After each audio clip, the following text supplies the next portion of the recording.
నీళ్లు ఉన్నాయి, మోటార్లు ఉన్నాయి, ప్రాజెక్టు సిద్ధంగా ఉంది కానీ పంపింగ్ లేదు. తెలంగాణను వేధిస్తున్నది ప్రకృతి కరువా లేక రేవంత్ రాజకీయ కరువా? కాళేశ్వరం తెలంగాణకు కేవలం ఒక ప్రాజెక్టు కాదు, అదొక జలేశ్వరం. వేల చెరువులకు ఊపిరి, లక్షల ఎకరాలకు భరోసా, కోట్ల మంది రైతు కుటుంబాల జీవితాలకు ఆశాజ్యోతి. ఇదంతా కేసీఆర్ పాలనలో కనిపించిన సుజల దృశ్యాలు. కానీ రేవంత్ పరిపాలనలో నీళ్లని దిగువకు తరలిపోతున్నాయంటూ రౌండ్ టేబుల్ సమావేశం వాపోయింది.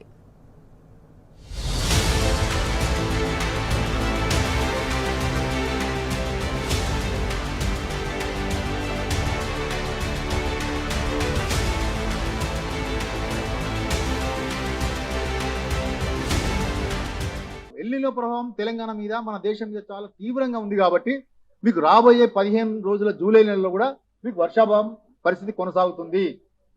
వర్షాలు పడే పరిస్థితి లేదు. కాబట్టి మహారాష్ట్ర నుంచి ఛత్తీస్గఢ్ నుంచి వచ్చిన వర్షాలే మనకు దిక్కుగా మారినాయి తప్పితే మనకి ఇంకెక్కడ కూడా ఎగువ గోదావరి బేసిన్స్లలో మనకు నీటి జాడలు లేవు. అవి మనం ఉపయోగించుకోవాల్సిన నీళ్ళు, నిజానికి మన ప్రభుత్వం ఉపయోగించుకోవాల్సిన నీళ్లు మనం వదిలిపెట్టినందువల్ల వాళ్ళు చక్కగా వాటిని వినియోగించుకుంటున్నారు. కృష్ణా డెల్టాకి, గోదావరి డెల్టాకి నీళ్లు సప్లై చేస్తున్నారు. వాళ్ళు సిడబ్ల్యూసీ వాళ్ళు 40 ఏళ్ల ప్రవాహాల నమోదును కనుక చూస్తే సగటున మనకు అంటే సంవత్సరం పొడుగున సగటున 1650 టీఎంసీలు మనకు దిగువ గోదావరిలో కనిపిస్తాయి. అంటే మొత్తంగా కూడా సంవత్సరం పొడుగుతో కూడా మనకు దిగువ గోదావరిలో కాళేశ్వరం తర్వాత నీటి ప్రవాహాలు కనిపిస్తాయి. జూలైలో మనకు ఎవరేజ్గా ప్రతి సంవత్సరం 300 టీఎంసీల లభ్యత మనకు కనబడుతున్నది. ఇప్పటికి చూస్తే కనుక జూలై 1 నుంచి మనకు జూలై 12 వరకు ఇప్పటిదాకా 70 టీఎంసీలు ఆల్రెడీ ప్రవహించి కిందికి వెళ్ళిపోయినాయి. ఈ పరిస్థితులలో మనకు అవైలబిలిటీ కేవలం మేడిగడ్డ దగ్గరనే ఉన్నాయి, సమ్మక్క దగ్గరనే ఉన్నాయి. కాబట్టి ఈ పరిస్థితుల్లో ప్రత్యేకమైన కరువు పరిస్థితుల్లో ఈ నీటిని ఎత్తిపోసుకోమని చెప్పి మనం ప్రభుత్వాన్ని డిమాండ్ చేస్తున్నాం. నిజానికి 2024లో 2025లో ఇటువంటి డిమాండ్స్ ప్రజల నుంచి, రైతాంగం నుంచి రాలేదు. ఎందుకు రాలేదంటే 2024లో 2025లో భారీ వర్షాలు పడ్డాయి. శ్రీరామ్ సాగర్లో, ఎల్లంపల్లిలో, కడంలో, సింగూరులో, తర్వాత నిజాం సాగర్లో, మిడ్మానేర్లో మనకు నీటి అవైలబిలిటీ ఉంది. కాబట్టి ఈ 2 సంవత్సరాల్లో మనం ఎప్పుడు కూడా కన్నెపల్లి పంపు దగ్గర నీటిని ఎత్తిపోసి నింపమని చెప్పి మనం డిమాండ్ పెట్టలేదు, అడగలేదు. ఇవాళ కనుక ప్రత్యేకమైన కరువు పరిస్థితి, ఎల్నినో కారణంగా ఏర్పడిన కరువు పరిస్థితి కారణంగా అక్కడ మాత్రమే నీళ్లు ఉన్నాయి, పైన ఎక్కడ నీళ్లు లేవు కాబట్టి ఎత్తిపోయామని చెప్పి మనం అడుగుతున్నాం. వాళ్ళు ఏమంటున్నారంటే ఎన్డీఎస్ఏ యొక్క సాగు చూపిస్తున్నారు. ఎన్డీఎస్ఏ ఈ నీటిని ఎత్తిపోయకూడదు, వాటిని నింపకూడదు, వాటిని ఎప్పుడు ప్రీఫ్లో కండిషన్లో పెట్టాలని చెప్పి మాకు ఆంక్షలు విధించింది కాబట్టి మేము నీటిని ఎత్తిపోయాము అని వాళ్ళు చెప్తున్నారు. నిజానికి ఎన్డీఎస్ఏ చెప్పింది ఏంటిది? వాళ్ళు అడ్వైజరీ ఇచ్చారు. ఇక్కడే వాళ్ళు పూర్తిగా అది స్ట్రక్చరల్ డిస్టర్స్ ఉంది అని నిర్దిష్టంగా చెప్పిన సంగతి లేదు. ఈ 2 బ్యారేజీలు కూడా మేడిగడ్డ బ్యారేజ్ లాగానే అదే పద్ధతిలో అదే డిజైన్ తోటి నిర్మాణం చేశారు. కాబట్టి ఇక్కడ వచ్చినటువంటి స్ట్రక్చరల్ డిస్టర్స్ అక్కడ కూడా వచ్చే అవకాశం ఉందేమో, ఈ భాష మాట్లాడిందండి, అవకాశం ఉందేమో, మీరు ఎక్స్ప్లోర్ చేయండి, ఇన్వెస్టిగేషన్ చేయండి, రూల్ అవుట్ చేసుకోండి. ఒకవేళ మీ ఇన్వెస్టిగేషన్స్లో అక్కడ ఏమైనా లోపాలు ఉన్నట్టు తేలితే కనుక వాటిని మరమ్మతులు చేసుకుని ఆ తర్వాత నీళ్లు నింపండి అని చెప్పిన మాట వాస్తవమే. 2025 మేలో కోదండరామ్ గారు కౌన్సిల్లో ఒక ప్రశ్న వేశారు, ప్రభుత్వానికి ప్రశ్న వేశారు. మేడిగడ్డ దగ్గర ఏదైతే స్ట్రక్చరల్ డిస్టర్స్ ఉన్నదో అటువంటి స్ట్రక్చరల్ డిస్టర్స్, అటువంటి కుంగుబాట్లు, అటువంటి పగుళ్ళు అన్నారం స్థితిలో కూడా ఏర్పడే అవకాశం ఉన్నదా అని ప్రశ్న వేస్తే మంత్రి గారు, సాగునీటి శాఖ మంత్రి గారు నో వస్తారని జవాబు చెప్పారు. దానికి సంబంధించిన డాక్యుమెంట్ మనము అసెంబ్లీలో అతను రాతపూర్వకంగా సమర్పించిన డాక్యుమెంట్ ఇది. ఒకవేళ స్ట్రక్చరల్ డిస్టర్స్ ఉంది, అక్కడ కూడా ప్రమాదాలు జరగబోతున్న సంగతి ప్రభుత్వానికి తెలిస్తే ఈ రకమైన జవాబు ఇవ్వదు కదా. ఈ జవాబు ఊరికనే చెప్పలేదు మంత్రి గారు. ప్రాజెక్ట్ అథారిటీ నుంచి ప్రాజెక్ట్ ఇంజనీర్ల ద్వారా ఈఎన్సీ ద్వారా గవర్నమెంట్కి ఆ రిపోర్ట్ చేరింది కాబట్టి ప్రభుత్వం ఆ రకంగా సమాధానం ఇచ్చింది. ఇప్పుడు నీళ్లు లేకుంటే సుమారు ఈ స్కీమ్ మీద 24-25 లక్షల ఎకరాలు ఆధారపడి ఉంది. ఎందుకంటే 14 lakh acres of SRSP and flood canal కింద 1.5 lakh acre ఉంది. ప్లస్ ఈ అప్ టు ఇక్కడ దాకా మన మల్లాన్ సాగర్ దాని బియాండ్ కూడా ఇదంతా కలిపి మొత్తం ఆయకట్టు అంతా కలిపితే 24-25 లక్షల ఎకరాలు వస్తుంది. గ్రౌండ్ వాటర్ రేజ్ అయ్యి ఈవెన్ బోర్లలో నీళ్ళు వచ్చి దీని మీద ఆధారపడి ఉంటుంది. ఇవాళ ఇప్పుడు బోర్లలో కూడా సరిగ్గా నీళ్ళు వస్తలేవు, ఎందుకంటే వర్షం లేక గ్రౌండ్ వాటర్ రీఛార్జ్ కాక. కాబట్టి దీన్ని చాలా ముఖ్యమైనది అనుకొని మేము ఈ మధ్యలో కూర్చోండి దీన్ని ఎలా అయితే బాగుంటుందని వర్కౌట్ చేసి, ఇప్పుడు కన్నెపల్లి దగ్గర ఎలాగో మనకు MDDL 93.5 కాబట్టి ప్రజెంట్ వాటర్ లెవెల్ ఆనాడు మొన్న 8th నాడు మేము కూర్చున్నాము 97.5 ఉండే ఆనాడు. 4 meters ఎబోవ్ ఉంది. 93.5 ఉంటేనే మనం 3 TMS తీసుకుపోవచ్చు. 97.5 ఉంది కాబట్టి మనకేం ప్రాబ్లం లేదు, ఇక్కడ పంపు చేయొచ్చు అని మేము డిసైడ్ అయ్యాం. దీనికి ఇప్పుడు ముఖ్యమంత్రి గారి కామెంట్ ఏంటంటే రన్ ఆఫ్ రివర్లకి వెళ్ళి ఎట్లా పంపు చేస్తారండి, ఎలా అటువంటి బ్యారేజ్ ఎందుకన్నారు? రన్ ఆఫ్ రివర్లకి వెళ్ళి అంటే దేవాదుల మొన్నటిదాకా రన్ ఆఫ్ రివర్ చేశాం. సమ్మక్క బ్యారేజ్ కాకముందు దేవాదుల మొత్తం రన్ ఆఫ్ రివర్లకి వెళ్ళి పంటలు పండించాం. ఈవెన్ పట్టిసీమ కూడా రన్ ఆఫ్ రివర్కి వెళ్ళి చేస్తున్నాం పంపింగ్. ఇప్పుడు పోలవరం దగ్గర ఇంకోటి దాన్ని అది కూడా రన్ ఆఫ్ రివర్కి వెళ్ళి చేశారు. రన్ ఆఫ్ రివర్కి వెళ్ళి ఏం చేసుకోవచ్చు అంటే, మనం ఈ వాటర్ సక్ చేసినప్పుడు, పంపు సక్ చేసినప్పుడు వాటర్ పడిపోయినప్పుడు ఆటోమేటిక్గా వాటర్ ఫ్లో అవుతుంది ఏది పంప్ హౌస్లో. కాబట్టి రన్ ఆఫ్ రివర్కి వెళ్ళి చేయొచ్చు. తర్వాత ఇక్కడ నుండి మనం అన్నారం పోతున్నాము. అన్నారం పోతే అన్నారంలో ఫుల్ కెపాసిటీ పెట్టకూడదు అని ఉండి, దానికి ఎండిడిఎల్ చూసి 3 మీటర్ బిలో ఎఫ్ఆర్ఎల్, దాని ఎఫ్ఆర్ఎల్లో 3 మీటర్ బిలో పెడితే 50% ఆఫ్ ద కెపాసిటీ 10.87 టీఎంసీ దాని అన్నారం యొక్క కెపాసిటీ అయితే 5.1 టీఎంసీకే మేము ప్రపోజ్ చేశాం. సుందిలా 8.27కు మేము 3.87 పెట్టాం. ఇవన్నీ less than 50% స్టోరేజ్ తోటి చేసుకొని మనం ఎల్లంపల్లికి వెళ్ళిపోతే మనం ఎప్పటిలాగా వెళ్ళిపోవచ్చు. ఇది ఎల్లంపల్లి అన్నారం అంతా 2 టీఎంసీ చొప్పున పంపింగ్ చేసుకుంటే 2 టీఎంసీ ఎందుకొరకంటే 3 టీఎంసీ చేయొచ్చు. కానీ ఇక్కడ మనం pumping capacity beyond Yellampalli 2 TMC.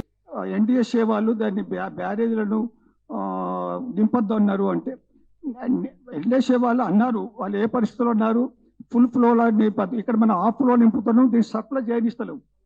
We are not supplying, we're closing gates only, we're storing 5 TMC water and lifting backwards. కాబట్టి ఈ పరిస్థితుల్లో ఏం ప్రభావం లేదు.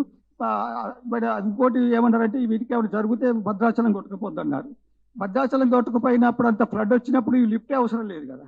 రైతులంతా నార్లు పోసి అవన్నీ చేసుకుని తయారు పెట్టుకున్నారు. వాళ్ళు ఒక్కొక్కరు ఎండిపోతుంది అంటున్నారు.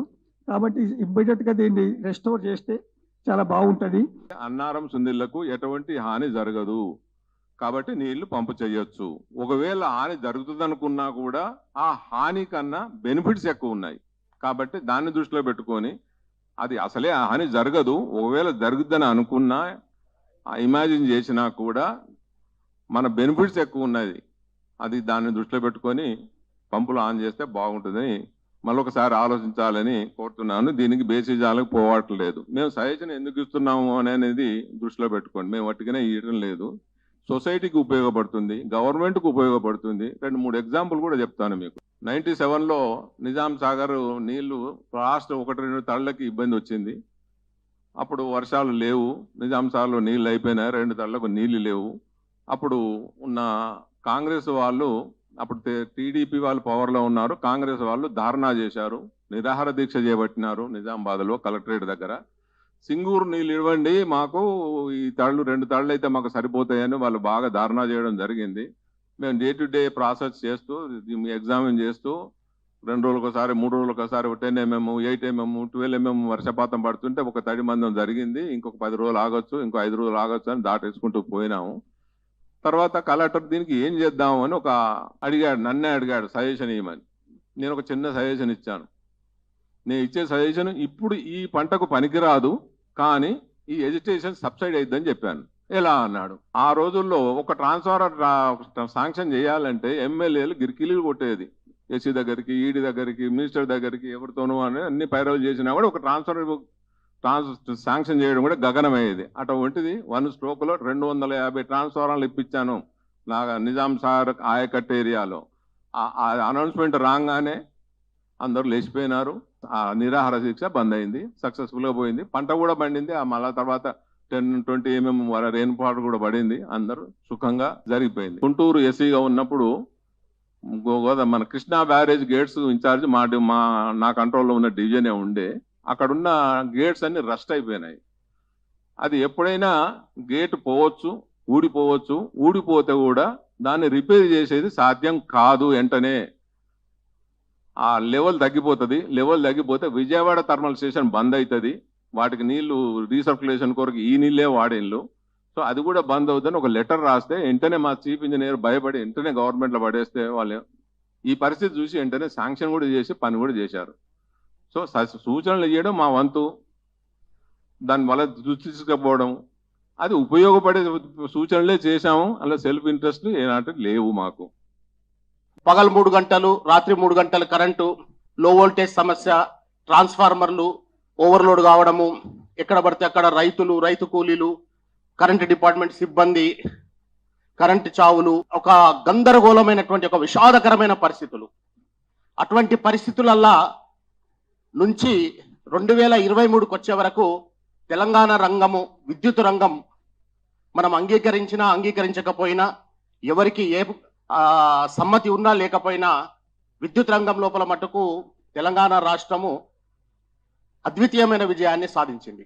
ఈ మాట నేను కేవలము మాటగా మాత్రం చెప్తలేను, సాక్ష్యాలతో అంటే అంకెలతో సహా వివరించదలుచుకున్నా. తెలంగాణ రాష్ట్రం మొత్తం మీద తెలంగాణ ఏర్పడినప్పుడు 400 kV సబ్ స్టేషన్స్ కేవలం 6 ఉండేవి. అయితే తెలంగాణ రాష్ట్రం ఏర్పడిన తర్వాత 10 సంవత్సరాలకు తెలంగాణ రాష్ట్రం లోపల 400 kV సబ్ స్టేషన్స్ 30 అయినాయి, 30. ఇక్కడ ఇంకొక ఇంట్రెస్టింగ్ మాట చెప్తా మీకు. తెలంగాణ రాష్ట్రం ఏర్పడినప్పుడు కేవలం 6 400 kV సబ్ స్టేషన్స్ ఉంటే కాళేశ్వరం ప్రాజెక్టు కోసం మాత్రమే 6 సబ్ స్టేషన్లు కట్టుకోవడం జరిగింది. ఈ మాట ఎందుకు చెప్తున్నానంటే, ఎంత పెద్ద ఎత్తున కాళేశ్వరం గురించి నిధులు కేటాయించడము, లేకపోతే సబ్ స్టేషన్ల కోసం కానివ్వండి, డిస్ట్రిబ్యూషన్ నెట్వర్క్ వేరే విషయం, దాని గురించి కూడా ఒక మాట చెప్తాను నేను. డిస్ట్రిబ్యూషన్ సెక్టర్ లోపల తెలంగాణ రాష్ట్రం ఏర్పడినప్పుడు మన దగ్గర జనరేషన్ కెపాసిటీ ఓన్లీ 7,778 మెగావాట్స్ ఉండే. ఇప్పుడు మన దగ్గర 24,000 మెగావాట్ల కెపాసిటీ, జనరేషన్ కెపాసిటీ. అదేవిధంగా తెలంగాణ రాష్ట్రం ఏర్పడినప్పుడు 6,666 మెగావాట్ల మ్యాక్సిమం డిమాండ్ రికార్డ్ అయ్యింది. ఈరోజు కాళేశ్వరంకు కూడా 6,000 చిల్లర మెగావాట్ల పవర్ సప్లై అవసరం ఒక్క కాళేశ్వరంకి. ఈరోజు 18,000 మెగావాట్లు దాటింది ఈ సంవత్సరం మన మ్యాక్సిమం డిమాండ్. ఆ రోజు లోపల రాష్ట్రం యొక్క కన్జంప్షన్ 124 మిలియన్ యూనిట్స్ ఉంటే ఈరోజు 300 మిలియన్ యూనిట్స్ దాటిపోయింది. ఈ రకంగా చెప్పుకుంటూ పోతే తెలంగాణ రాష్ట్రం ఏర్పడిన తర్వాత 400 kV సబ్ స్టేషన్స్, నేను ఇంతకుముందు చెప్పినట్టు 6 ఉంటే 30 400 kV సబ్ స్టేషన్స్ నిర్మాణం చేసుకున్నాము. 220 kV సబ్ స్టేషన్స్ 51 ఉంటే 103 చేసుకున్నాము. ఈ రకంగా అగ్రికల్చర్ కనెక్షన్స్ కూడా 19 lakhs ఉంటే 28 lakhsకి చేరుకుంది. ఇప్పుడు 29 lakhs చేంజ్ ఉంది. ఈ మాట నేను ఎందుకు చెప్తున్నానంటే, ఆ రోజులల్లో అన్ని సబ్ స్టేషన్లు నిర్మాణం చేసినాం కాబట్టి ఈ గత 2.5 సంవత్సరాలుగా విద్యుత్ వ్యవస్థ పర్ఫెక్ట్ గా నడుస్తా ఉన్నది. దురదృష్టవశాత్తు ఈ 2.5 సంవత్సరాలల్లో ఒక్క EHT సబ్ స్టేషన్ కూడా నిర్మాణం కాలేదు.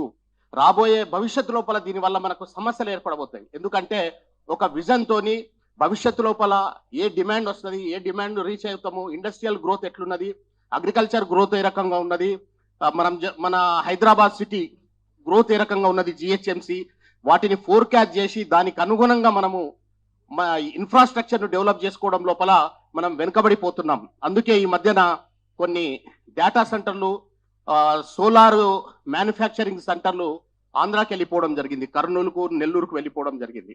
ఈ అభివృద్ధి అంతా కూడా తెలంగాణ ఇంజనీర్ల వల్లనే సాధ్యమైంది. తెలంగాణ రాష్ట్రం ఏర్పడ్డ తర్వాత ఆంధ్ర స్థానికత కలిగినటువంటి 1,250 మంది ఆంధ్ర ఇంజనీర్లను రిలీవ్ చేసిన తర్వాత తెలంగాణకు సంబంధించినటువంటి తెలంగాణ ఎలక్ట్రికల్ ఇంజనీర్లు కష్టపడి పనిచేసినందుకే ఆ జనరేషన్ కావచ్చు, ట్రాన్స్కో కావచ్చు, డిస్కామ్లలో కావచ్చు, మన ప్రజలకు నిరంతరాయమైనటువంటి గృహ వినియోగదారులకు, వాణిజ్య వినియోగదారులకు, పారిశ్రామిక వినియోగదారులకు, ఈవెన్ రైతులకు కూడా 2018 జనవరి 1 నుంచి 24 గంటల కరెంట్ ఇచ్చే స్థాయికి తెలంగాణ రాష్ట్రం చేరుకున్నది.